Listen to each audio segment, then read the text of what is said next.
কি ব্যাপার ফুলকুমারী, দুপুর গড়িয়ে বিকেল হতে চললো, তোমার ভাতের দেখা নেই কেন? আমি কি এখানে কাদার মধ্যে ব্যাং নাচ্ছি?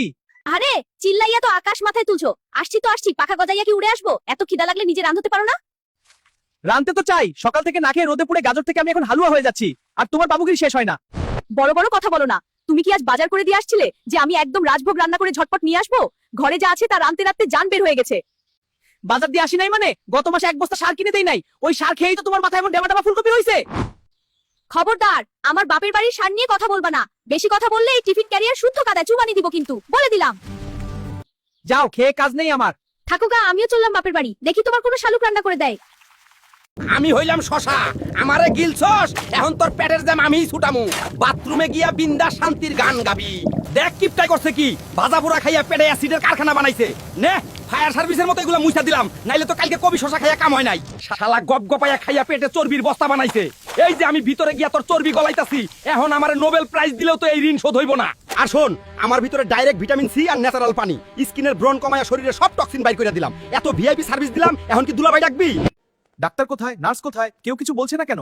শান্ত হবে গুণ, আমি ঠিক আছি। ঠিক আছো সত্যি? বেবি ঠিক আছে তো? টমেটো ঠিক আছে তো? কত সময় লাগবে? আমি মামা হতে যাচ্ছি। সবকিছু ঠিক আছে, মা আর বেবি দুজনেই ভালো আছে। এবার নাটক বন্ধ কর, সোজা সত্যি কথা বল। আমি পেট ভরিয়ে দিই কিন্তু শরীরকে পুষ্টি কিছুই দিই না। মানে? মানুষ আমাকে রোজ খায় আর ধীরে ধীরে আমি তাদের অভ্যাসে পরিণত হই, আর তেল ময়দা লবণ সব চুপচাপ ভেতরে জমতে থাকে। খেয়ে বলি, তাহলে তুই মানুষকে মেরে ফেলিস? না, আমি সরাসরি মারি না, আমি তাদের ধীরে ধীরে দুর্বল করে দিই। আর কে কে আছে তোর সাথে? বার্গার, কোল্ড ড্রিঙ্ক, ফ্রাইস, এরকম আরো অনেকেই। বিদেশে হাড় ভাঙা খাটুনি খেটে বাড়ি আসলাম, আর পাড়ার লোক বলছে তুমি নাকি পরকিয়া করছো। এটা কি শুনছি? ঠিকই শুনছো, তুমি গেছো মরুভূমিতে বালু ঘাটতে, আমি কি এখানে বসে বসে আঙুল চুষবো? আমি তো পরকিয়া করবই। কি এত বড় সাহস? আমার টাকা দিয়ে গয়না পরে এখন অন্য আলু পটলের সাথে ঘুরছো, লজ্জা করে না? লজ্জা তো তোমার হওয়া উচিত। গাজর হয়ে ফুলকপির কদর বোঝনি? তুমি নেই তো কি হয়েছে? বাজারে কি সবজির অভাব পড়েছে? থামো, একদম আর একটা কথা বলবে না। আমি এখনই সুটকেস নিয়ে থানায় যাচ্ছি।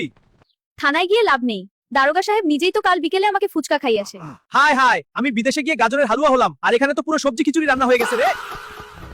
মিস্টার গাজর, যথেষ্ট হয়েছে। আপনার এই অসভ্যতা আমি আর এক মুহূর্ত সহ্য করব না। আপনার এই কান ফাটানো চিল্লাপাল্লার কারণেই আসামিরা ভয়ে কাঠ গড়ায় দাঁড়াতে পারছে না। ইওর অনার, আমি চিল্লাই না, আমি সত্যের গর্জন করি মাত্র। অপরাধীরা যদি আমার কণ্ঠ শুনেই ভয়ে পালিয়ে যায়, তবে সেটা তাদের দুর্বলতা। চুপ করুন, আপনার কণ্ঠস্বর কোনো গর্জন নয়, ওটা রীতিমতো শব্দ দূষণ। আসামিরা বলছে তারা জেলে থাকতে রাজি, কিন্তু আপনার জেরা শুনতে রাজি নয়। তাহলে কি আমি মিষ্টি কথা বলে অপরাধ ঢাকবো? গাজর সবসময় সোজা কথা বলে। যথেষ্ট, আরেকবার কথা বললে সোজা ফ্রিজে পাঠিয়ে দেব। আজকের মতো কোর্ট মুলতবি। এক হারানো বিজ্ঞপ্তি। রমজান মাসে 5 ওয়াক্ত কিছু নামাজি মসজিদে দেখা গিয়েছিল, তাদেরকে ঈদের পরে আর মসজিদে দেখা যায় না। যদি আপনারা কেউ তাদেরকে খুঁজে পেয়ে থাকেন তাহলে দয়া করে মসজিদে তাদেরকে পাঠিয়ে দিবেন। ধন্যবাদ।